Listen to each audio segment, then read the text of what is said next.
That job changed my whole perspective in terms of filming a TV show. It made me realize that there are levels and levels in this industry. There are levels of work. And working on House of the Dragon was like working at the top of the tree in a big Hollywood movie, because the budget was about the same. I can't say what the budget was, but the budget was like working on a Marvel movie. It was like working on Avengers. It was that level. One of the things I realized about those type of jobs, they have time and they have resources. And when you have those two in your corner, if you turn in a dud performance, then you are an idiot. Yeah. Because everything is laid out and catered for you to do your best work. And if you don't show up, it's all on you. Yeah. My last scene in House of the Dragon, it was episode 8, my big scene. Do you know how long we had for that scene? 1 week to shoot one scene. I remember the scene. Yeah, that scene. Pretty gruesome ending. Yes. Yes. We had 1 week to film that scene. 1 week. So you're talking about getting on set at 8 o'clock in the morning, finishing anywhere between 6 and 7 from Monday to Friday. They just filmed everything multiple times, different angles, different characters on different days, different, each camera setup was 4 cameras, apart from when they're using the Steadicam. Yeah. So every shot was a 4 camera setup. Wow. 4 camera setup. So how many times did you have to deliver your speech? Hundreds of times. And each time I did it, I had to get a different version. Did it change through the week? Did you try to do to keep it consistent, or you it did really change and you started with something and you ended with something else? They wanted me to give them multiple. So it's so you do it and they say, that was great. Well, okay, let's try another one where you're like this. Okay, that was great. Let's try this. Let's try this. It felt like a workshop. Mm-hmm. It was actually working on House of the Dragon, I would say, in terms of filming, was one of the easiest jobs I've ever done. Forget the scale of the job, forget the magnitude of the job. The actual work itself was the easiest place to work, because it was the first time that I was just focused on the acting and nothing else. And literally, they would want you to give them multiple takes. So when they get into the edit, they can go, okay, which way do we want to pitch this? Where do we want to go with this? So the more choices you give them is the better for them. The more choices. The only thing that you had to be consistent in is just your lines. And continuity, I think, as well, right? Just depending on if they wanted you to do very much the same kind of take, then that's when continuity kicks in. Yeah. But if they want you to do something extreme, then they ain't worried about continuity, because they know that they can cut around that. Because we're covering this from every angle you can think of. I mean, you imagine you're doing one scene. I mean, it was a big scene, but you're doing one scene and every single camera setup is for them big Arri, Alexa, whatever. Yeah. Those cameras, 4 setups. The set itself was real. The set was real. There should be some green screens now. I mean, when I say real, it's like you step onto the set and you feel as though you're in a real place. Yeah. It's real. It's like when you're, all the interiors, they were real sets, built to scale. Built to scale. So if you're walking up like a massive staircase, that was a massive staircase for real. Yeah. That's what I'm saying, it was built to scale. We had the biggest sound stages at Warner Brothers Studios, the biggest, and we had, I think it was 4 or 5 sound stages. So when you saw the scale of those dragon heads, that was to scale. That wasn't CGI, that was built to scale. Oh. That's what I'm saying about levels of work. So all you had to do was just slot in. It doesn't matter what comes after this, I've done it. I've done it, you know, and to know that you're attached to that franchise and you will be immortalized there forever because you're there. Yeah. That for me, that's the success, is when those moments happen, and they don't happen very often. They don't. But that moment happened, and man, I'm telling you, I was just floating. I knew I had work to do. I knew that there was a lot of work to do. Did you feel like it was more pressure than other jobs, or? I tell you what I felt. I tell you what I just felt. I just felt the whole time. I just felt excited. Yeah. the cast is phenomenal. Yeah. The cast is phenomenal. And it felt like, and it was one of the nicest companies ever. Yeah. Because it actually felt like we were doing a very long theatre job, as you said earlier. Because it was like a company of actors. Yeah. Because we were all working together on and off for, you know, over 10 months. All of us working together. And, you know, phenomenal actors, and great, incredible human beings. Because we all got on so well. And every time I went to work, whether it was rehearsals, you know, fight rehearsals, you know, because of the battle scene and all that, I was just excited. I never ever felt nerves at any point at all. The only time, actually, the only time I felt nerves was when I saw the episode 7, when I had to learn the High Valyrian. Oh yeah, you had to speak High Valyrian. That took me 3 months to learn that. What was the process? I worked with the High Valyrian language. Is something that was invented by a American professor for Game of Thrones. So it's an invented language. Invented. Yeah. So obviously it's not a real language, but it's an invented one. But you know, just like with any language, there are rules and regulations. So I worked with this brilliant dialect coach, and we had lessons every week for 3 months. So as soon as I got the job, the lesson started. So it was January, February, March, and then we started in April. So I had like the rest of January, all of February, and all of March. And in order to get that language in your mouth, I practiced it every single day for 3 months. Every spare minute I could get, because it's not only about learning the words, it's about remembering it and then putting the right meaning behind it. So it's about learning a language and then understanding what you're saying. Yeah. It's like me, I understand English, so, you know, I can put all the right stresses and the right kind of, you know, all the emphasis. It's exactly the same principle, but with another language. So it took a while for it to get in my mouth. It took a long while. Wow. And that was my first scene, which we filmed in Cornwall at St. Michael's Mount, which was the funeral of one of the Valyrian, of my niece. That was my first thing. So I was thrown in at the deep end. It's like your first scene, you know, which I think we spent about 3 or 4 days shooting that, was me speaking High Valyrian for about 3-4 days. And I rehearsed. When the dialect coach came, I was ready.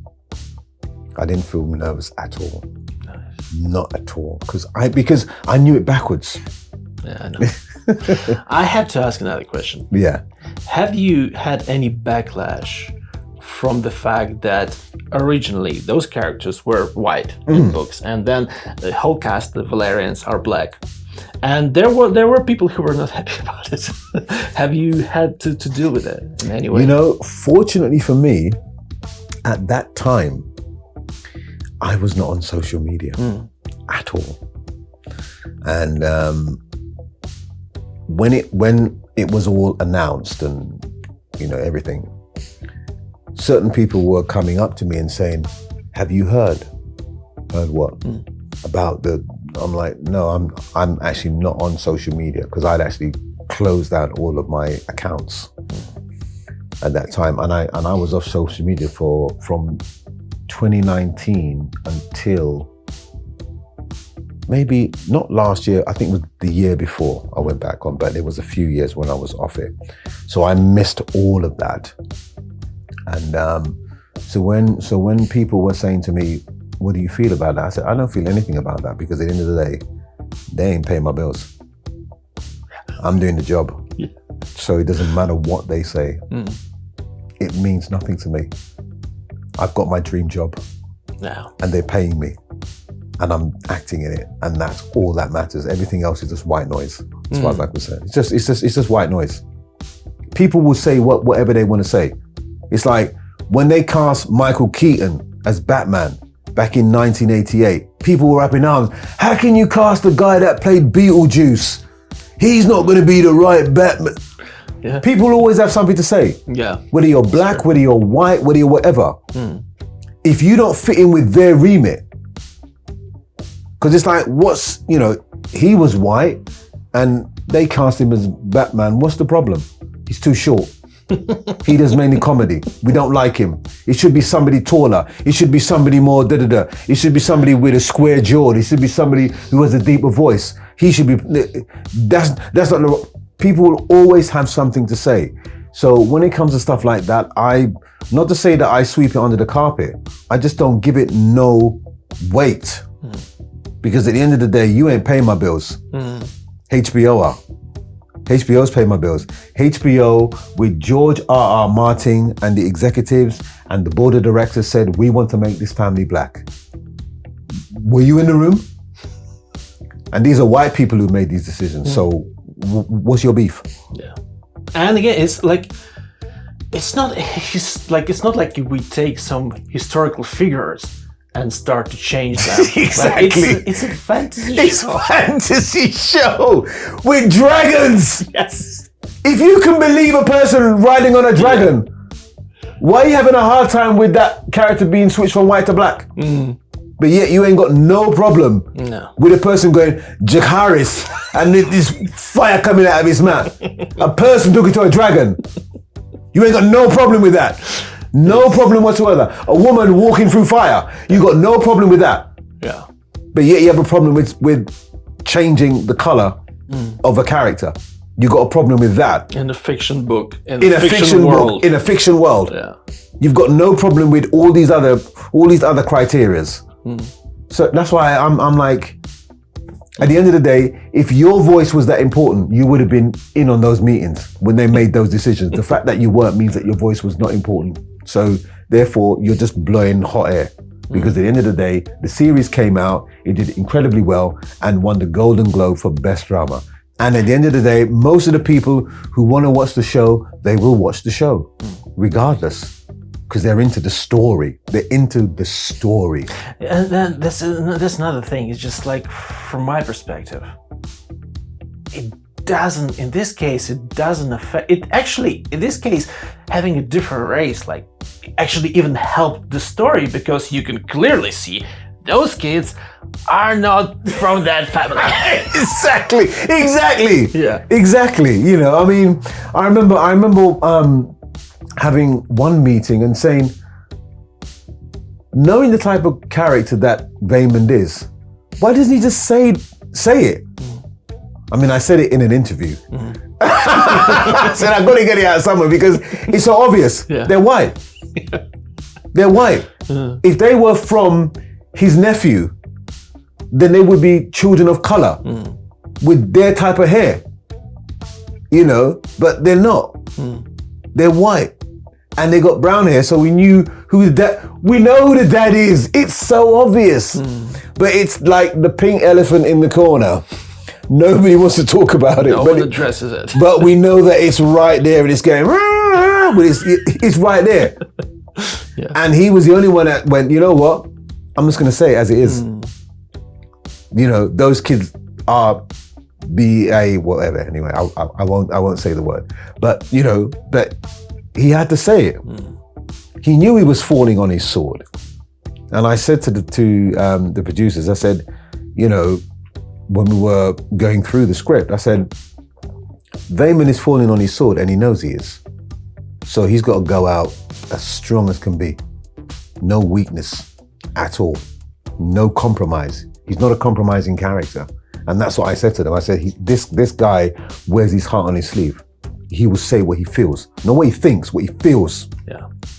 Which is a whole different thing. Because you can say what you think and be, diplomatic. But if you say what you feel, it's just going to come out. And if you're going to say, I hate you, you're just going to say, I hate you. Yeah. And that was the basis for that character. That's why in the episode before at the funeral, and he kind of made that veil thing about, our blood's been poisoned. And he's looking directly at Rhaenyra going, yeah, and you're the one who poisoned it with those kids. Because we know that they're not Valyrian. We know that. And everybody kind of like, did he just say what he did? Yeah, he did. He's that guy. He's the guy that will say what it is. Yeah. So for me, to actually play a part like that, and the fact that he dies, that was immaterial to me. It's like, dude, your death has been immortalized. No one will ever forget it. So for me, I'm like, dude, you have actually, in the first series, you portrayed one of the most iconic characters in the first series of House of the Dragon. Yeah. That will always be there. So for me, I'm like, to have that opportunity to be involved in a show of that nature and to play that character, I just thought, thank you, God, because, we don't know when we're going to get these kind of opportunities in our career. We'll get other opportunities. Yeah. But on that level and on that scale, that's not guaranteed for anyone. Who was your favorite person to work with? I would be very fair and say that every actor I worked with on that show, who I had scenes with, they were all brilliant in their own way. And I'm not just saying that as a cop-out. With the cast like that, they are amazing. They were brilliant. I mean, Steve Toussaint, who played my brother, I've known Steve for over 30 years. So we were good friends, way good. So when we found out that we were working together, it was great because I did a TV series called Waking the Dead. And in Waking the Dead, Steve played my best friend in one of the episodes. And that was back in 2002 or 3 when we did that. Like, he did his first TV job with me. Then he had a guest lead in Waking the Dead where he played my best friend.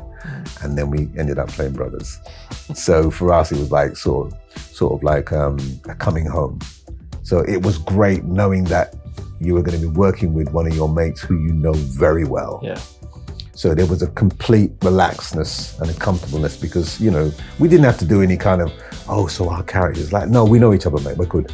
So that was great. But everyone on that job, Matt, Emma Darcy, Rhys Ifans, Olivia Cook, Paddy Considine, they were all just incredible actors and incredible human beings. Rhys Ifans is one of the funniest cats you will ever meet in your life. I have never. Every time I was around that guy, I was in stitches. I was on the floor. He's just so witty and so clever, and so he's a very bright, intelligent, smart man. Very witty, very sharp on his humor, and he can make a joke out of anything. Even if he's telling you a serious situation, you're still busting up because it's the way that he does it. Do you know what I mean? But he was lovely though, lovely man. I got a lot of time for Rhys, a lot of time for him. So it was just a great experience working on that job.